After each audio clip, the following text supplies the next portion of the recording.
वो सबके लिए मैं बोलना चाहता हूँ। स्त्रियों को जब मासिक पाड़ी आती है ना, तो घर के जो पुराने बुजुर्ग हैं वो बहुत सारे कड़क नियम पालन करवाते हैं।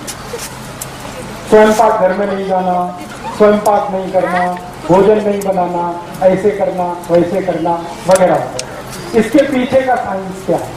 इसके पीछे कुछ खास बात नहीं है। एक ही बात है कि जब स्त्री को मासिक पाड़ी शुरू होती है तो उसके पूरे महीने का सबसे महत्वपूर्ण समय वो है, सबसे महत्व का समय। और मैं विज्ञान की माहिती आपको एक देना चाहता हूं कि वो समय सबसे महत्वपूर्ण तो है ही, सबसे पवित्र भी। उसमें होता क्या है कि स्त्री के शरीर का जो गर्भाशय है वो अपने को स्वच्छ कर रहा है और आने वाली संतान के लिए तैयारी कर रहा है। तो इससे ज्यादा पवित्र और अच्छा तो कुछ नहीं है किसी भी स्त्री के। तो उसकी पवित्रता सबसे ज्यादा उन्हीं दिनों में होती है जब वो मासिक पाड़ी में होती है। और पुरुष के बारे में मैं एक जानकारी देता हूं जो गुणसूत्र के आधार पर है और साइंस के आधार पर है कि पुरुष स्वभाव से अपवित्र होता है। हाँ, इसमें आप हंसिए मत, ये सच है। पुरुष जो है स्वभाव से, चरित्र से, बाई नेचर, बाई कैरेक्टर अपवित्र होता है। इम्प्योर जिसको कहते हैं, उसमें पवित्रता ज्यादा नहीं है। इसलिए आपको हैरानी होगी, भारत में बहुत सारे ऐसे देवस्थान हैं जहां पर पुरुष को जाने की अनुमति नहीं है। वो ये कहते हैं कि आपको देवस्थान में पूजा करनी है, अपनी पत्नी को लेके आओ। मैं बहुत सारे देवस्थान में नहीं जा सकता। हाँ, मेरे साथ ये दुर्घटना हो चुकी है। केरल में, तमिलनाडु में, आंध्र में ऐसे बहुत मंदिर है। मैं अंदर गया, गर्भगृह में पूजा, उसने रोक दिया। पहले तो रोक दिया ये वस्त्र उतारो, तो मैंने कहा ठीक है उतारता हूँ। फिर धोती पहनो, धोती माने लुंगी पहनो, मैं वो भी पहन लिया। फिर उसने पूछा आपका विवाह हुआ? मैंने कहा नहीं हुआ, तो आप अंदर नहीं जा सकते। हाँ, मैं पूछा भाई क्यों नहीं जा सकता? उसने कहा आप पवित्र नहीं। हाँ, तो पहली बार मेरे जीवन में मैंने सोचना शुरू किया कि मैं पवित्र नहीं हूं। तो बाद में मैं वहां से लौट आया तो मेरे जो बहुत सीनियर गुरु हैं जिन्होंने मुझे चिकित्सा और ये सब सिखाया, क्योंकि मैं तो टेक्नोलॉजी का आदमी हूँ, इंजीनियरिंग फील्ड का, लेकिन चिकित्सा मैंने सीखी। तो जिन गुरुओं ने मुझे सिखाया, मैंने उनके सामने ये प्रश्न किया कि मंदिर का पुजारी कहता है मैं पवित्र नहीं हूँ। पवित्र तब होता हूँ जब मेरा विवाह होता है, पत्नी साथ होती है। तो मेरे जो सबसे बड़े गुरु थे उन्होंने कहा कि पवित्रता स्त्री में ही होती है, पुरुष में नहीं होती। और उसका कारण ये है कि हर महीने उसका शरीर अपने पुराने कचरे को निकालकर नया धारण करता है, पुरुष में ये नहीं होता। इसलिए मासिक पाड़ी के दिनों का जो समय है वो सबसे पवित्र है। इसलिए कहा यह गया है कि इस पवित्र समय को फालतू के काम में बर्बाद नहीं करना।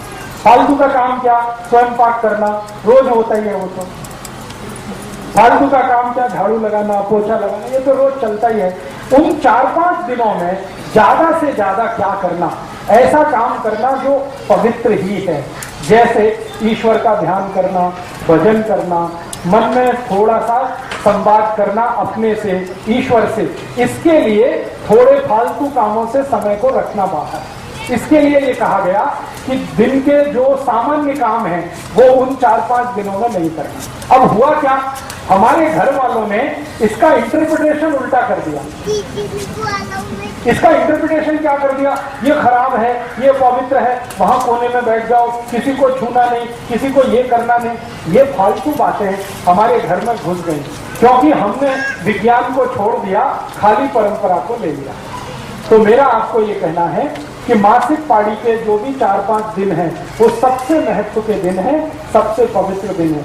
उनमें सबसे अच्छा काम करना चाहिए। तो जो काम आपके नॉर्मल रूटीन में नहीं हो रहा है वो उन दिनों में आप करिए। जैसे डेली के रूटीन में आपको बहुत समय स्वयं पाक में जाता है, वो 4-5 दिन आप स्वयं पाक के समय को बचाकर आपके ईश्वर के ध्यान का समय, आपके प्राणायाम का समय, आपके साधना के समय में लगे। इसके लिए वो समय थोड़ा खाली रखिए। और पुरुष को कहा गया है कि वो परेशान ना करे अपनी पत्नी को और स्त्री को उतने दिनों में, क्योंकि मैंने कहा ना संयम स्त्री ही पालती है, पुरुष के बस की बात नहीं है। तो अक्सर पुरुष के संयम टूटते हैं, तो वो उन दिनों में तो संयम को कठोरता से पालन करे, ऐसा हमारे आयुर्वेद में निर्देश दिया गया। तो मासिक पाड़ी के समय सीना नहीं, फिरोना नहीं, ये काम नहीं करना, ये काम नहीं करना, इसके पीछे का अर्थ एक ही है कि आपका ये समय बचाकर थोड़ा ध्यान, थोड़ा प्राणायाम, थोड़ी समाधि की स्थिति में रहना। 4-5 बोल सकते हैं धीमे स्वर में। धीमे स्वर में माने मध्यम स्वर में। एक तो ओंकार हम करते हैं तीव्र स्वर में, वो मासिक पाड़ी के बाद के दिनों में करिए जब पाड़ी पूरी हो जाए। लेकिन पाड़ी के समय में आप ओंकार जरूर बोल सकते हैं मंद स्वर में, ज्यादा हाई पिच पे नहीं। ज्यादा हाई पिच पे कुछ भी नहीं करना, सब कुछ मंद स्वर में करना, क्योंकि उस समय शरीर की ऊर्जा बहुत तीव्र होती है, अग्नि बहुत तीव्र होती है, और ओंकार बोलने से भी अग्नि और तीव्र होती है। तो ओंकार मध्यम स्वर में बोलना। नहीं तो उस समय सबसे अच्छा शीतलीकरण प्राणायाम। शीतलीकरण समझते हैं, जीभ को बाहर निकाल के गोल कर, ये सबसे अच्छा है। शरीर को त्रास देने वाला कोई आसन ना करें। एक आसन उस समय जरूर करें, उसका नाम है मकर आसन। मकर आसन समझते हैं, पेट के बल लेटना और हाथ को ऐसे करके, और आपका ये चिन पोर्शन है, ये हाथ पे रख के पांव दोनों ऐसे ऐसे लेटना, ये सबसे अच्छा आसन है मकर आसन। फिर शीतलीकरण, फिर अनुलोम विलोम, ये प्राणायाम आपके लिए बहुत ही अच्छा है।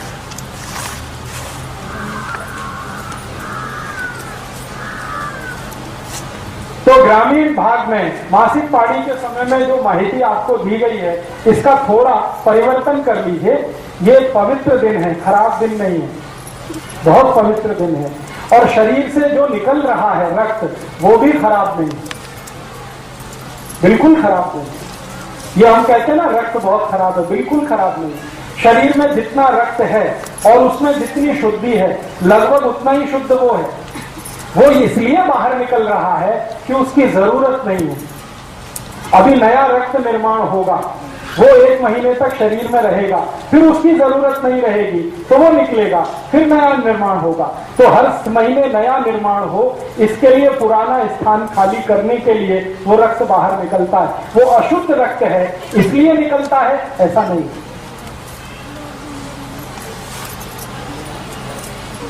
हाँ, पूजा आप करें वैयक्तिक। एक तो पूजा होती है सामूहिक और सार्वजनिक, जो परिवार के साथ करते हैं। लेकिन शास्त्रों में ये कहा गया है कि स्त्रियों को उन दिनों में वैयक्तिक पूजा ज्यादा करनी।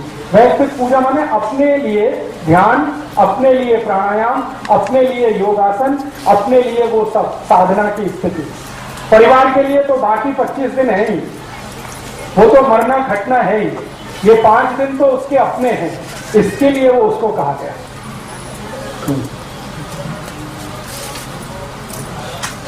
आराम तो करना ही है, क्योंकि उष्णता बहुत है। मैंने कहा ना गर्मी बहुत होती है, शरीर में गर्मी ज्यादा होने से ब्लड प्रेशर बढ़ा हुआ होता है। तो ब्लड प्रेशर बढ़े हुए में ज्यादा काम करना अच्छा नहीं होता। इसलिए ध्यान, प्राणायाम, शीतलीकरण, व्यायाम अपने लिए करके बाकी समय आराम के लिए ही रखना है, ज्यादा काम नहीं करना। नहीं, ऐसा कुछ नहीं, किसी भी वेद में ऐसा नहीं। बिल्कुल श्लोक बोल सकते हैं, मंत्र बोल सकते हैं, वेद मंत्र बोल सकते हैं, ऐसा कहीं कोई निर्देश नहीं। पूरे ऋग्वेद में नहीं है, सामवेद में नहीं, अथर्ववेद में नहीं, यजुर्वेद में नहीं, उपनिषदों में कहीं नहीं, पुराणों में है। तो पुराण मनुष्य के लिखे हुए हैं, इसलिए उसमें ये है। वेद मनुष्य के लिखे हुए नहीं है, उसमें कहीं नहीं। सभी वेदों में इस बात की छूट है कि आप मासिक पाड़ी के दिनों में ध्यान अपने लिए, प्राणायाम अपने लिए, प्रार्थना अपने लिए, ईश्वर के साथ संवाद अपने लिए कर सकते हैं। बस ध्यान इतना ही रखना है कि चूंकि उन दिनों में हीट बढ़ी हुई है, हीट बढ़े हुए होने के कारण ब्लड प्रेशर बढ़ा हुआ है, बीपी बढ़े हुए के कारण काम नहीं करना अच्छा होता है, आराम करना ही अच्छा होता है।